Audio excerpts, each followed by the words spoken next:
there's clearly a link between these kind of basic neurocognitive skills and your ability to control not just your thoughts and your behaviors and things like that, but also these very core emotions.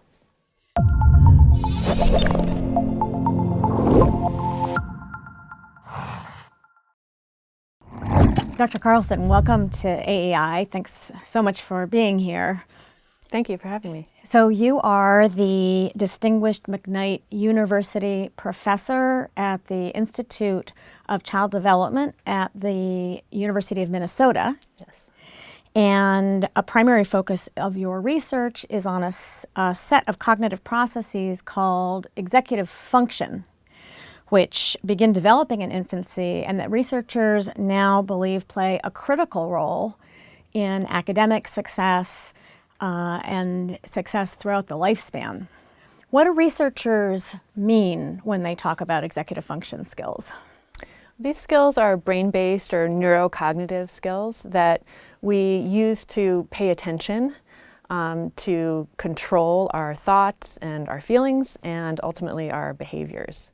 And they depend really critically on the development of the prefrontal cortex. So this is the frontmost part of the brain, which is also the last brain area to fully develop. So they take a long time, but they do develop very rapidly, especially in early childhood. So I am hearing quite a lot these days about executive function skills, and I don't remember 10 years ago hearing much about executive function. Where did this area of research come from? When did it start, and what got people first interested in this? Well, I think, so certainly parents and teachers have noticed what we would now call executive function skills for a long time. So they have noticed that, children seem to have a really hard time managing their emotions and controlling their impulses and remembering what they're supposed to be doing from one moment to the next. But we didn't really put that together with being executive function until we looked to the adult neuropsychology literature. And that's where this term executive function originated, looking at stroke patients in older age, or at any age where you might have some kind of brain insult or injury that would lead to damage to the prefrontal cortex. And what family members and physicians noticed for these patients was that they reverted to acting in many ways like a 3-year-old child when areas of prefrontal cortex were damaged. And so they could even tell you what they were supposed to be doing and what their goal was, but then just do the exact opposite. And so there was this kind of recognition that that's a lot like what's happening in early childhood. And so researchers, including myself, became really fascinated with, could we kind of reverse engineer this and look to see how these executive function skills are developing in the first place? Interesting. So the prefrontal cortex is this front part of the brain, which is considered kind of in evolutionary terms, the part of the brain that's been developed most recently. Is that correct? Right. And can you describe a little more about the prefrontal cortex? What are the range of functions that it's thought to do? These are higher order cognitive functions, so including decision making. And it's called executive function because you can kind of think of it as like the CEO of the brain. It plays a directorial role in a lot of other lower order brain functions. But executive function, like most other skills that we have and develop, are involving whole brain networks. Even though the prefrontal cortex is most critical, it's not the only brain area that's important in being used in executive function. And when you say directorial function in lower brain processes, what does that mean? So you can think about impulses and reflexes and habits. And once something becomes habitual, you're actually no longer using that really prime real estate of the prefrontal cortex in order to do those activities. But when you have a new goal or a new desire to maybe change your behavior, like break a habit like smoking, or if you want to go on a diet or something like that, or start to be more punctual. You have to inhibit or kind of suppress that normal way of acting and thinking and feeling, and instead really effortfully decide and come up with strategies to help yourself change your behavior. I see. So that whole set of managerial processes are sort of collectively referred to as executive function and are occurring in the prefrontal cortex, which is sort of in the front part here. And so with children, we know that executive function skills, the level of skills that children have, shows up in school, whether children can sit down and be quiet, follow directions, focus on difficult tasks. Your research has been focused especially on preschool age children, 3 and 4-year-olds. Is that the age group that you're focused on? Right. So can tell me more about that, about what kind of, how you are understanding those skills developing at that age. So we have a lot of fun in my lab presenting 3 and 4-year-old children with challenges. So where they are having to challenge the way that they want to do something and instead do maybe the exact opposite. And there are a lot of kind of fun measures of that we and others have developed.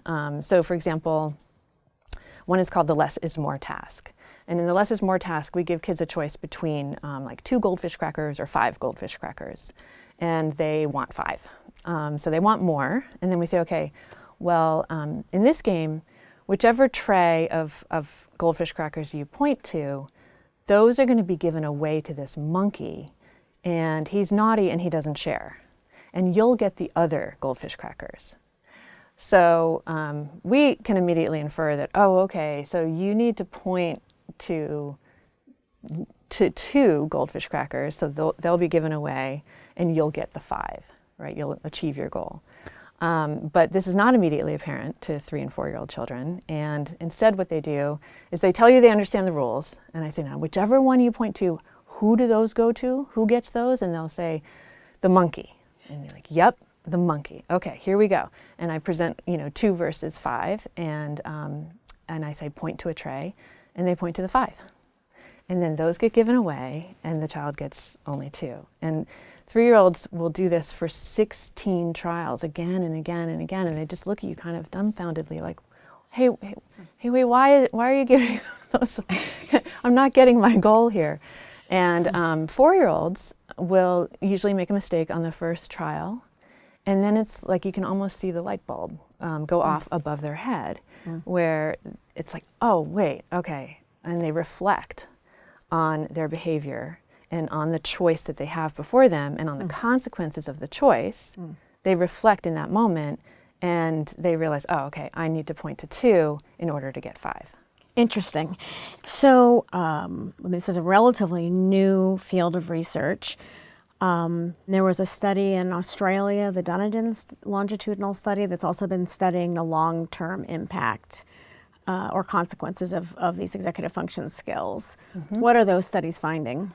Yeah, this is that New Zealand study that was following, I think, about 1,400 individuals from a birth cohort in the 1970s. And they measured a whole host. This was looking at a number of different psychological processes as they develop, and particularly the effects of the environment on human development.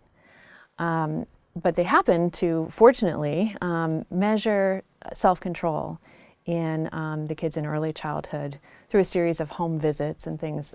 They observed children's behavior and documented that in terms of their self-control and how they had conducted themselves during the home visits, and on some tasks as well. And Terry Moffat and colleagues have followed up this cohort, and the most recent publication was from when these now adults were 32 years old. And what they found was that self-control, as measured at around age 5, was significantly predicting outcomes at age 32, including healthier behaviors, lower BMI, also greater wealth and savings, and lower likelihood of criminal conviction. So those who were in the lowest quintile, or the kids who had the lowest self-control at age 5, over 40% of them had a criminal conviction by age 32. Whereas those who had the greatest self-control at age 5 had a very small likelihood of that at age 32. And importantly, these findings held up over and above, and were not due to socioeconomic status when they were 5 years old, or to their IQ when they were 5. So this set of skills, the executive function skills, your research is suggesting that they really underpin academic success and children's other kinds of skills, like social emotional skills. Mm-hmm. Say a little bit more about how you see that working. Yeah, so increasingly, as this body of research is growing, we're coming to see executive function skills as really important for both academic and social emotional skill development. And you can kind of think about this in terms of what does it take to be successful, and how would you define success, and what you'd sort of like kids to have in terms of skill sets to set them up for the best chances in life. And we look to these so-called 21st century skills of, what is it that counts for success, and what is it that employers are looking for and see in potential employees. And clearly they're not looking for just academic success and educational attainment, although degrees are clearly predictive of important outcomes. But they're also looking for these social and emotional skills. So being able to be collaborative, being able to work in teams, being able to manage your emotions in conflict situations. It's really this combination of skills that is critically important. And as the research is suggesting, executive function skills might really underpin both of them. And we can think about it in kind of like a tree of success then. So the two major branches of the tree are academic and social emotional. And the roots of the tree are executive function skills. And I think that helps to picture how they're both really dependent on these neurocognitive skills. So it's not like one's cognitive and one's not cognitive. They're both cognitive, and they're both brain-based.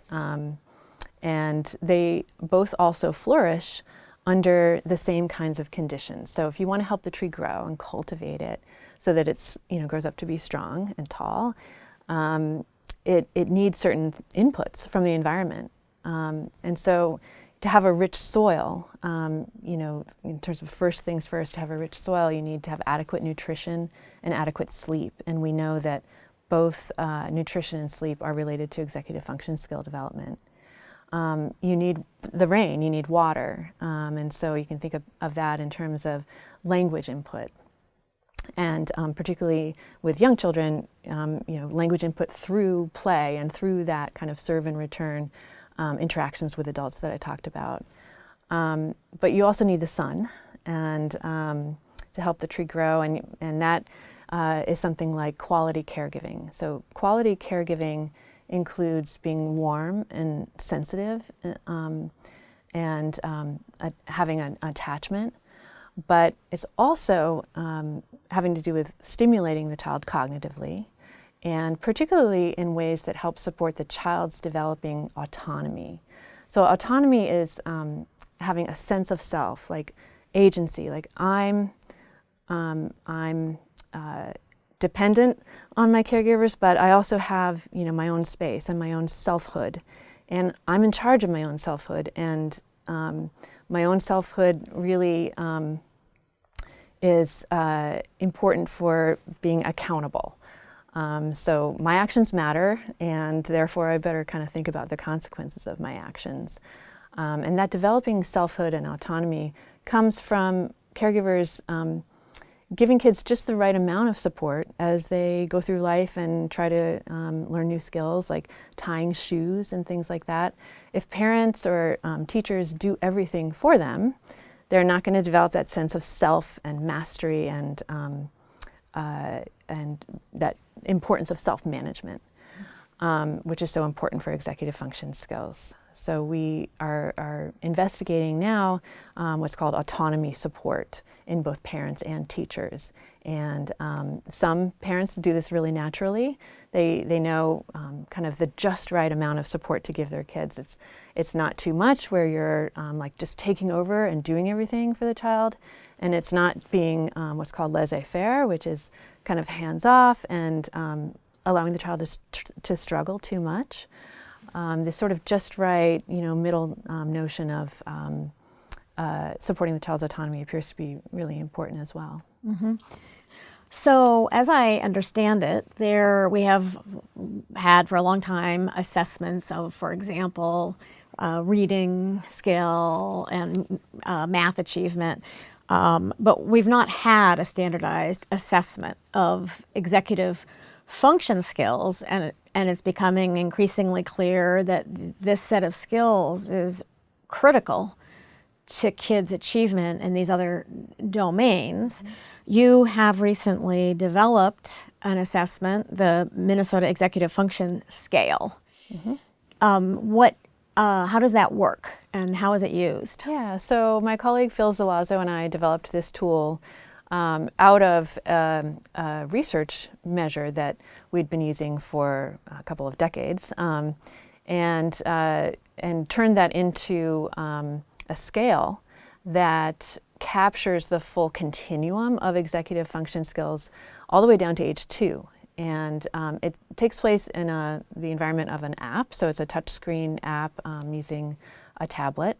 And so children as young as 24 months can play this game, and yet they have to sort things into boxes. And it plays on a very common and fun game that even 2-year-olds would be happy to engage in, except it takes place in this virtual environment. And there are rules to the game. So there might be a very simple rule starting for 2-year-olds, and then the rules get more and more complex as you go up in terms of how to play this sorting game on the tablet. And in this very simple and efficient and comprehensive way, it captures the 3 major facets of executive function. It captures their working memory skills because they have to remember what's the current rule. It captures their cognitive flexibility because the rules change, and they have to kind of go with that and adapt to the game as the rules keep changing.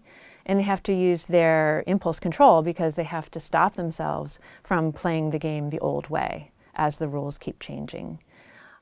So it's capturing executive function in this really efficient way, starting at age 2, but actually extending all the way through the lifespan. So the rules get more and more complex, as I said, and so even adults sometimes find the higher levels of the scale a little bit tricky, and they might slow down, for example. So we're capturing, how quickly do they play the game, not just how well do they play the game.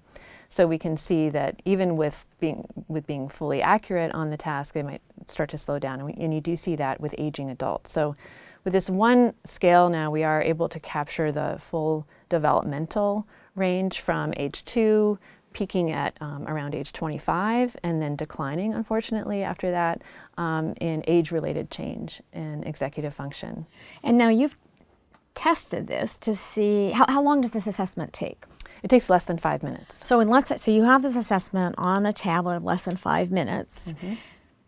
and you've tested this to see that this kind of 5-minute tablet-based assessment does in fact correlate with, for example, children's behavior on these much more elaborate kinds of tests that you were describing earlier. Is that correct? Right. Yeah, so to validate this tool, before it became something that schools and others can use, we did a lot of research to validate it and to ensure that it really is measuring what we think it's measuring. It's measuring executive function skills, and that there are these really robust age-related changes in performance, but also individual differences. So it very sensitively captures even mild developmental delays or relative giftedness in this area of executive function development.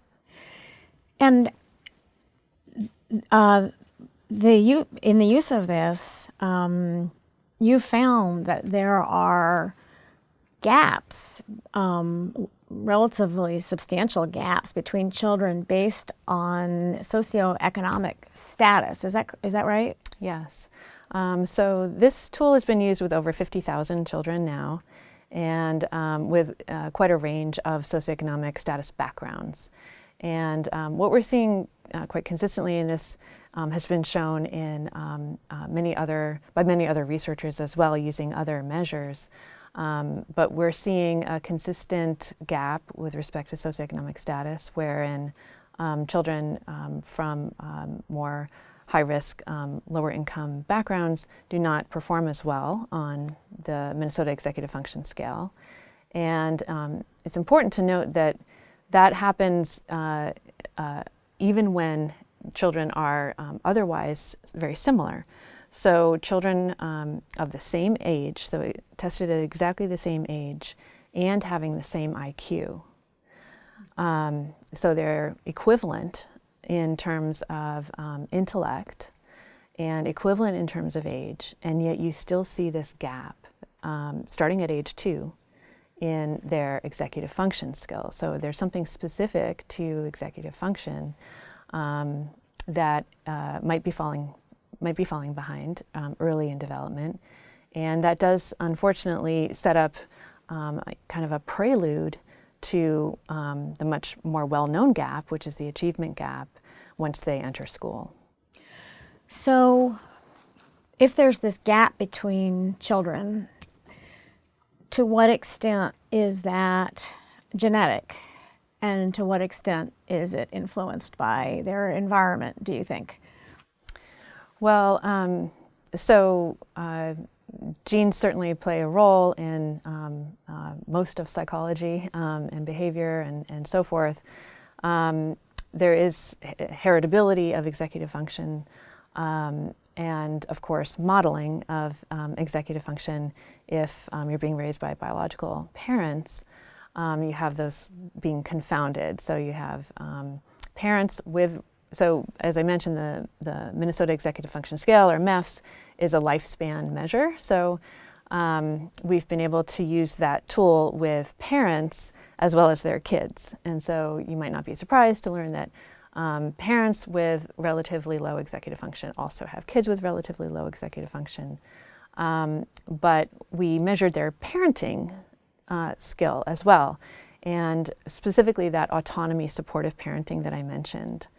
And we found that matters more than what might be kind of more of a passive genotype transmission of executive function skills, that how they're parenting and how autonomy supportive they are able to be despite their own executive function issues was a better predictor of how their kids would do on executive function. And I think that's really great news, because we can intervene there and we can work with parents. And my student Alyssa Mavison did a really short-term coaching study, just coaching parents about here's what it looks like to be autonomy supportive, and showed them a video and gave them some literature about it, and was able to see in the span of just one visit to the lab that they became more autonomy supportive and less controlling in their interactions with their child. And I think that's just a nice proof of concept that we can maybe scale that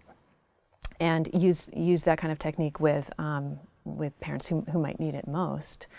So that's one way in which these executive function skills are malleable. So we can work with parents, we can work with teachers, we can also work with kids themselves. And there are some intervention studies that have been promising and shown improvements in children's executive function skills in the preschool period as well as in older children. And there are a number of techniques. What the techniques have in common in terms of what works is somehow fostering reflection in the child.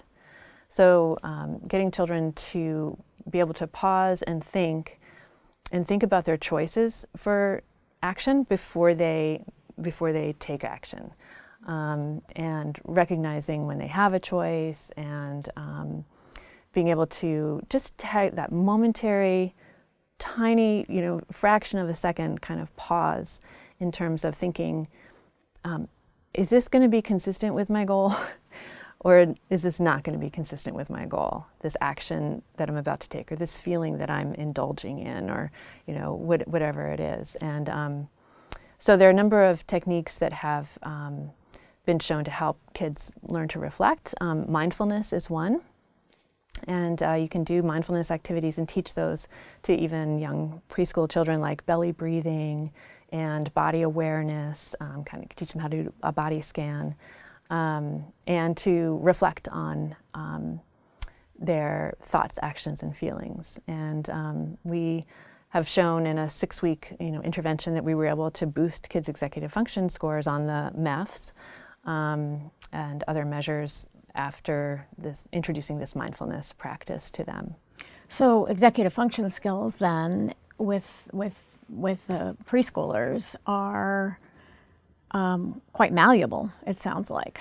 Yeah, so in our research with preschoolers, we're finding that these executive function skills are really malleable, and that we can intervene with both direct and kind of indirect intervention efforts to make a difference and hopefully set them on a better path.